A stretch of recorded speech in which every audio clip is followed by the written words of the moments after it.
We are happy to welcome back to our studios Alain de Botton. He is the author of Religion for Atheists, a non-believer's guide to the uses of religion, and it's great to have you back in that chair. Thank you so much. You were here a few years ago. We had a slightly different looking studio back then. That's right, I remember it. More on that later. I hate to give away the ending of the book right off the top here, but the last thing you say is actually a perfect launching point for our first question. So let me read an excerpt of it and then we'll come back and chat. The essence of the argument, you write, presented here is that many of the problems of the modern soul can successfully be addressed by solutions put forward by religions, once these solutions have been dislodged from the supernatural structure within which they were first conceived. The wisdom of the faiths belongs to all of mankind, even the most rational among us, and deserves to be selectively reabsorbed by the supernatural's greatest enemies. Religions are intermittently too useful, effective, and intelligent to be abandoned to the religious alone. This sounds a bit like the argument that war is too important to be left to the generals. Is that right? I suppose what I'm trying to say is that, that there's an old vision of atheism, that to be an atheist means not just to not believe, but to think that religion is ridiculous, to hate religion.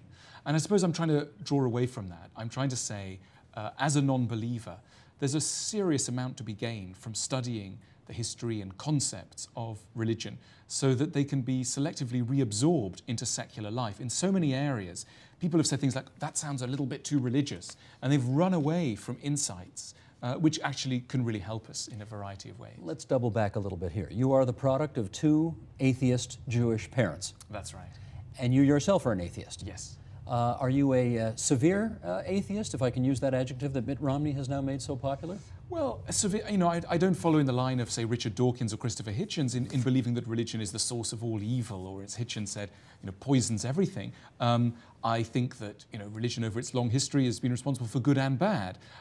My starting point was, let's look at some of the good stuff, because the bad stuff, you know, we're well on top of. No one needs reminding of the Inquisition and paedophile priests and Al-Qaeda. We're well on top of that. The question is there anything here that might appeal to a non-believer? And that was really my starting point.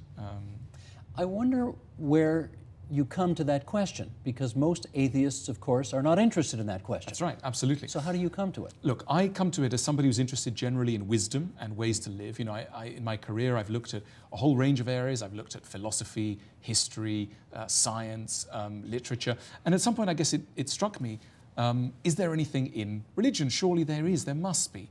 Because a lot of what religions get up to is not actually dependent on a supernatural structure. You know, even say something like the Jewish Day of Atonement, Yom Kippur. Yes, God is at the center of it, but essentially it's a cycle of mutual apology between members of a community. Which you don't need God for, you're suggesting. Well, structurally, you don't need God for it. You know, historically, God has been needed, but what interests me, psychologically, you don't. So I'm interested in concepts. I'm interested, for example, in the concept of original sin. What can an atheist do? You know, the first view is, you're joking. You know, an atheist is going to have an interest in the concept of original sin, but it's a fascinating concept with a really interesting history. The idea that humans are born flawed, that there is something fundamentally broken in humanity. Fascinating concept. You find it in Buddhism as well, the idea that we're born grasping, needy, and so different from the secular world. The secular world has this vision that we are perfectible, that we can be made perfect. And so that's just an example of how I go around investigating concepts and themes that are normally seen as just inherently religious. Atheists should run a million miles away from them. But no, the history and philosophy in there is really for all of us. You'll forgive the expression here, but you're a bit of a cafeteria Catholic on this, aren't you? I'm proud to be. You want to cherry pick it what you like and leave what you don't? I'm a pick and mixer, I'm a buffet. I think the religions lie before the non-believer as a buffet, and that it's absolutely right and legitimate that we take a plate and we go and look at some of the best moments. Because once you look at religions as works of human beings, works of culture, it's no weirder to pick and mix it from religions than it is to pick and mix from literature. And imagine if somebody said, hey, hang on a minute, you know, you told me you like Jane Austen, and now I've just caught you reading Nabokov. What are you doing? You should be committed. And you say, no, that's ridiculous. We can see insights across different religions. And it's a bizarre hangover of a deeply religious age that it seems bizarre that one might skate over different religions, picking, you know, because all religions have areas that their particular genius is at. Catholicism is fantastic on vulnerability. Judaism is fantastic on forgiveness. Buddhism is fantastic on desire. They all have their strengths. And as an atheist, as a curious atheist, it's absolutely legitimate to skate and to look and to selectively absorb. You would never get Cardinal Dolan of New York to go along with that. You would never get the chief rabbi of Israel to go along with that. I can, list you a number of imams who would never go along with that either. But you're not. Look, this book is not for them, I gather. I completely, exactly. Look, if you're a deeply committed believer, for someone to come along and say, look, I really like, the attitude of humility that I find in Giotto's frescoes, but I can't be doing with the Annunciation. Or, I love, Yom Kippur, but I'm not going to believe in, God who made the world in a certain period of time in ancient history. I can understand why they would take offense at that sort of attitude. But for a non-believer, why not? As I say, once you look at religion as a work of humanity, not as a divine creation, the idea of selectively navigating through it seems totally legitimate. If you're born Jewish, but you just a second ago acknowledged you're a kind of a cafeteria Catholic, what works better for you, Yom Kippur or the confessional? So I didn't mean that I was a cafeteria Catholic. I meant that I was able to mix between different religions. I'm not more a Catholic than a Jew or anything else. I was brought up in a nominally Jewish. I meant it sort of facetiously. I mean, religiously, I navigate between different faiths. I mean, take a concept like silence. You see, all the faiths emphasize silence. And as an atheist, you think, okay, why are they going on about silence? Why are they building monasteries and telling you to spend time on your own? The religious explanation frequently is you need to spend time on your own to commune with God. As an atheist, you think, okay, how am I going to deal with that kind of concept? But quickly you realize that that emphasis on silence can easily be translated into a concept of needing to spend time to commune with the most valuable parts of yourself. And suddenly, the whole concept of monasticism and withdrawal starts to make sense to an atheist. So I think too often atheists stand on the sidelines of religion and go, I just don't understand what these people are talking about. What are these concepts? They're talking about sin and forgiveness and goodness, and it just sounds like a million miles away. And my book is an attempt to build bridges and to say, look, I know it sounds weird, but many of these things are psychologically based, not spiritually based. There's nothing inherently divine in these concepts, and we can look at them. Here's another excerpt. We have grown frightened, you write. We have grown frightened of the word morality. We bridle at the thought of hearing a sermon. We flee from the idea that art should be uplifting or have an ethical mission. We don't go on pilgrimages. We can't build temples. We have no mechanisms for expressing gratitude. The notion of reading a self-help book has become absurd to the high-minded. We resist mental exercises. Strangers rarely sing together. In giving up on so much, we have allowed religion to claim as its exclusive domain areas of experience which should rightly belong to all mankind, and which we should feel unembarrassed about reappropriating for the secular realm. The we, of course, being the atheists here. If the realm is so secular, are you sure your fellow atheists, or even those who believe in the real separation of church and state, want these things reappropriated? Look, I don't know, that's for them to judge. All I'm saying is that take something like ethics. So many parents now are stuck between an uncomfortable choice. Either they go to a faith-based school, which teaches ethics and morality, but unfortunately teaches things that they might not agree with, a whole host of supernatural concepts and ideas, or they head for a more standard state-sponsored, totally secular option where morality and ethics are not really taught.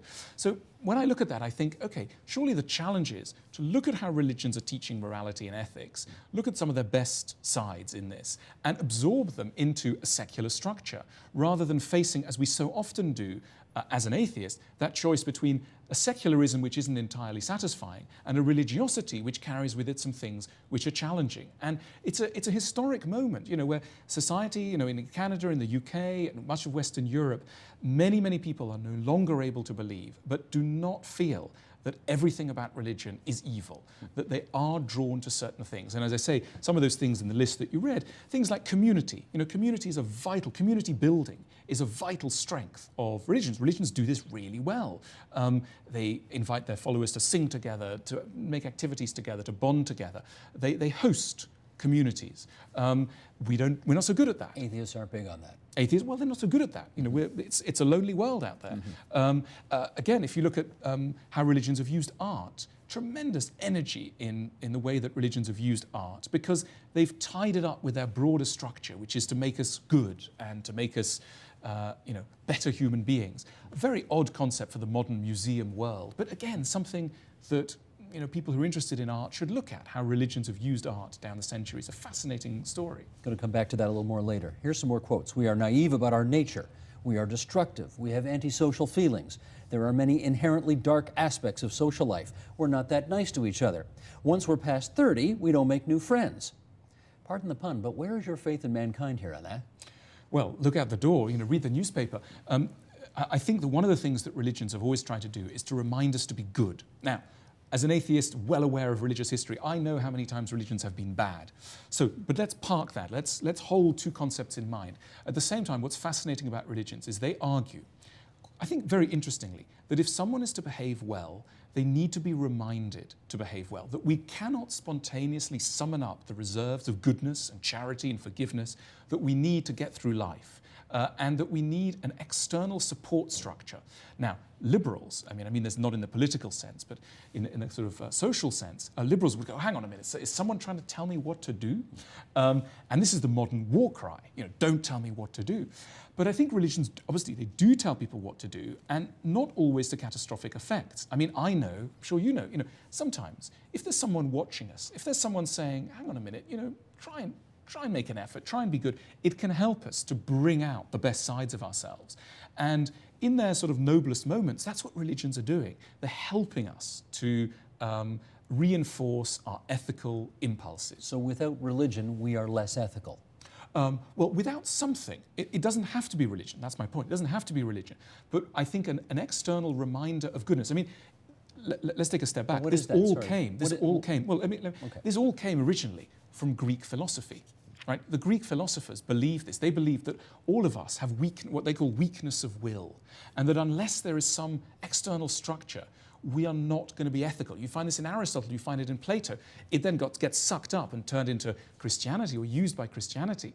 But my argument is, and so often in the book, is that these ideas are not inherently Christian or religious. They are part of the treasury of mankind that we have slightly forgotten because of our obsession with, am I an atheist? Am I a believer? If I'm an atheist, that means I can't go anywhere near anything. And that way we miss out on all sorts of concepts. So the external thing doesn't have to be God. It can just be self-help group, the guy looking over your shoulder, whatever. Well, it can be ourselves. It can be conscience, because ultimately that's what the most powerful tool for kind of inner reformation is, always conscience. And religions know that as well, that ultimately this is all about appealing to the, it's about trying to say to someone, live up to your own highest hopes for yourself. And we all have high hopes for ourselves that we all repeatedly dash, because we get tired and angry and short-tempered, and we're human. But I suppose what religions are doing is appealing to that higher self. And it's not only religion. You find this in art, you find it in philosophy, but what's interesting in religion is the way that they try and build it into structure. For example, all religions have calendars. They have moments of the year where every day is an occasion to focus on one part of yourself, on one part of that huge aim to be a better person. And the secular world doesn't believe in calendars. It's like, do it on your own, do it when you feel like it. Problem about that, we might forget to get round to it. So I'm impressed by the way in which religions try and schedule time. All the major faiths have calendars. And you don't mind appropriating that idea for the atheist world? It's thought-provoking because we have calendars, don't we, in the modern world, but they're around the business world. It's the diary of capitalism. It's the diary of, businesses. And it's fascinating to see an inner calendar of kind of our psychology getting airtime in religions.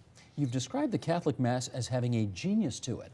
What is the genius of the Catholic Mass that you think is appropriate for the secular world? Well, there's all sorts of things. One of the genius things is that it's a community where status no longer matters, where earthly status, where a group of strangers gathers in a building and it no longer matters, who is the CEO and who is the dispatch driver. So it's a radically egalitarian move. And we just have to kind of remember where this has come from in society. Christianity was a religion of the very lowest in society that nevertheless managed to acquire a status in society but nevertheless has got a radical edge, which kind of in the history of Christianity goes in and out of focus. But looked at purely, it remains a deeply revolutionary and provocative mission. The idea that the true value of a human being has nothing to do with their earthly status and everything to do with the quality of their heart. I, as an atheist, think, wow, that's kind of interesting, you know. The rich man and the poor man still get down on their knees and pray to God together. Doesn't matter. That's right. And look, everyone will, you know, you could say, well, but it doesn't always happen like this, and you know, but it's a fascinating concept, and we find it again and again in, you know, say a Christian writer like Jane Austen. When Jane Austen writes her novels as a Christian writer, that's at the back of her mind. That's how all the characters interact. You know, we know that the rich guy and the poor guy, that the quality of their heart is what interests a writer like a Christian writer like Jane Austen or a Christian writer like Tolstoy. So it's in our culture. It's just you know, atheists should remember where it's come from and should be on top of their history here. The modern university, does it have anything to learn from religion? Well, it's interesting because the teaching of the humanities in the modern university was a specific response to a decline in religious beliefs. In the 19th century, in the middle of the 19th century in the UK, church attendance falls off a cliff and people go, where are people going to find morality, ethical guidance, meaning of life, consolation? And an influential wing start arguing this is available in culture. Culture can replace scripture. Beautiful idea. You can find in Plato, in Jane Austen, in paintings, you can find the stuff that our forebears found in scripture. And that's why the universities expand and topics like English literature are suddenly open. It's a response to a decline in religion. Now, it's a great idea, but if you show up at any university in Canada, in the UK, anywhere, and you say, look, I've come to study the humanities because I want to learn how to live and how to die. I want to learn, you know, how to be a good person and how to find consolation from my mortality. They'll be dialing the insane asylum. I mean, it's simply not what the modern university in the humanities thinks it's up to. And I think that's kind of wrong. And I think it stems from a belief that essentially human beings know how to live. That living's easy. Anyone knows how to, you know, get married, start a family, you know, face their mortality, watch their friends die, their parents die, and eventually face up to their own death. We know how to do this. Only stupid people read self-help books. That's the kind of dominant view. But the elite culture, the elite knows how to live. And that's the total opposite from religions. Religion's starting point is all of us are only just holding it together. We're all falling apart. Life is very hard to lead, and that's why you need a structure of wisdom and constant kind of reassurance and blah, blah, blah. Now, I don't necessarily agree with a lot of the wisdom that is proposed, but I admire that starting point of we're vulnerable and we may need a little bit more assistance And we may not be the biggest thing on earth. That's right, because one of the fascinating... humility. That's right, humility and awe, you know, right at the heart of all religions is the sense of awe, which is, you know, the idea that we are small in a larger context, which is older, bigger, more mysterious, more beautiful than we are. And far from humiliating us, far from making us feel, oh, I'm so small, I'm a nothing, that feeling of smallness actually rescues you from egoism and feelings that, you know, you don't matter enough. You know, it's against the galaxies that no one matters. And so, you know, your rivalry between X and Y person at the office starts to diminish when set against, you know, the galaxies and the millennia of the universe. Let me follow up on that with this, because you do advance the idea that somehow secular societies and the expectations we have in them are naturally optimistic, whereas religion and the pessimism associated with religion is somehow a useful counterbalance to that. Yes. Talk about that, if you would. Well, it's interesting. Religions have their optimistic angle, heaven, the next life, etc.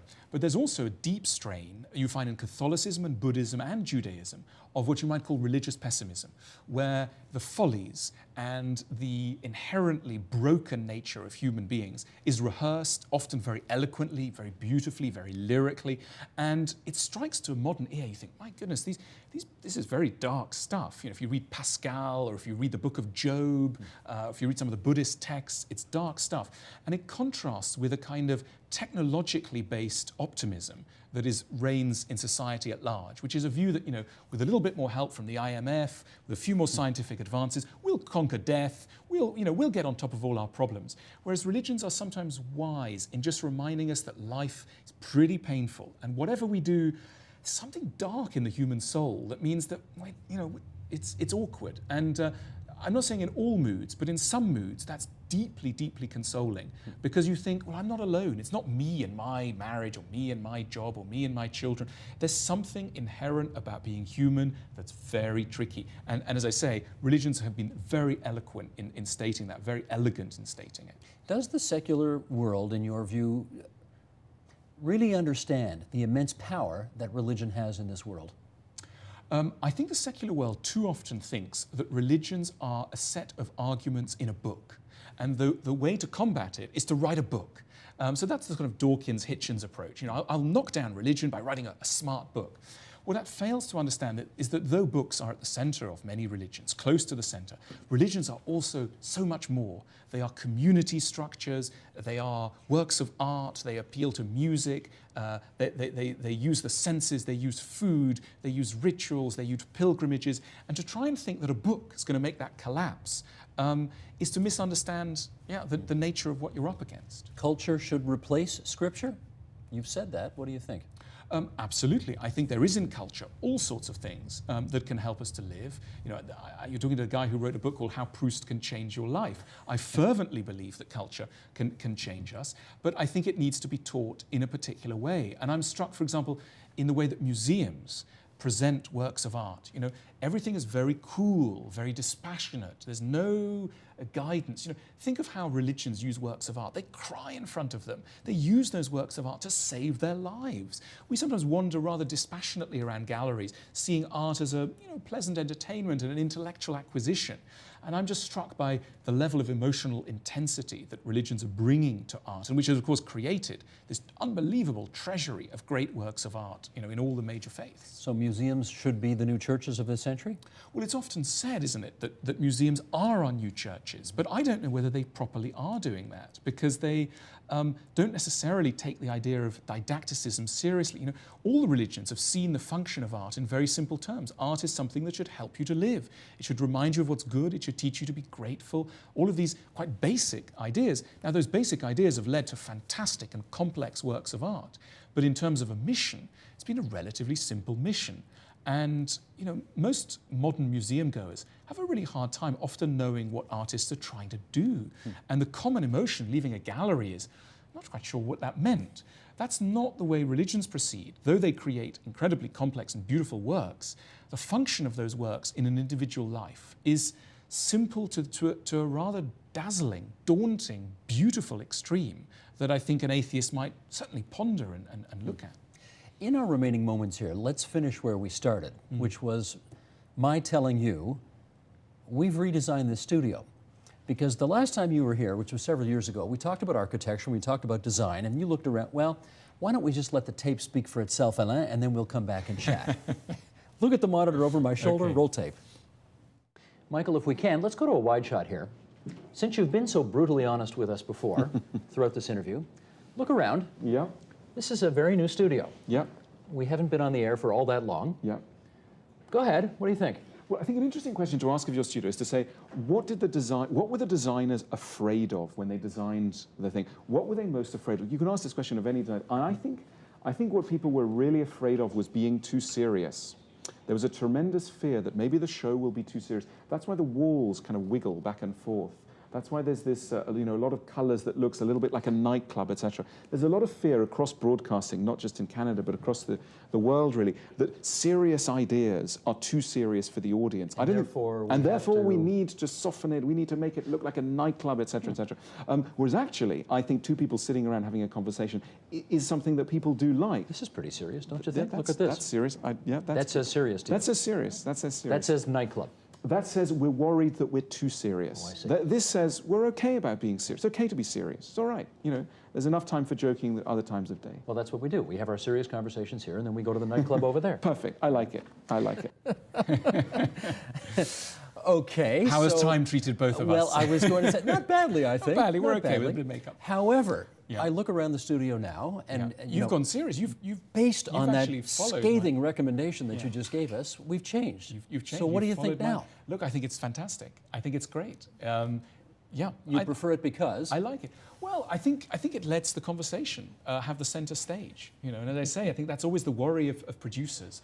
They might, you know, the audience might be listening to what these people are saying. You know, and but I think this is, I think it's doing the job. I think it's great. We're not a nightclub anymore, though. No. I think it's fine. There are some nightclubs down the road. We can head there afterwards. But this is good.